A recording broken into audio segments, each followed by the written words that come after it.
Всем привет! Хочу показать абрикос королевский, привитый на сливу.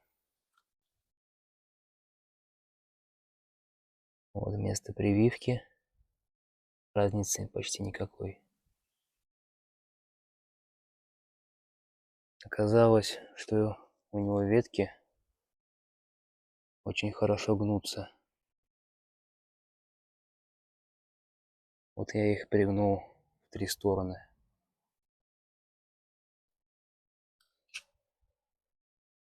Рост сам по себе остановился. Вот только боковые хорошо выросли. Будущие плодушки. Лист гладкий.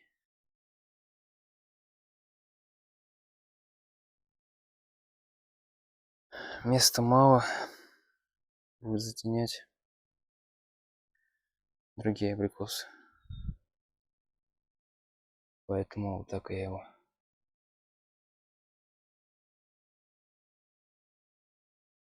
и под снегом будет зимовать.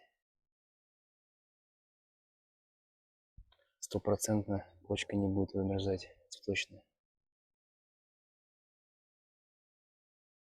Смотрим, как все это будет в дальнейшем.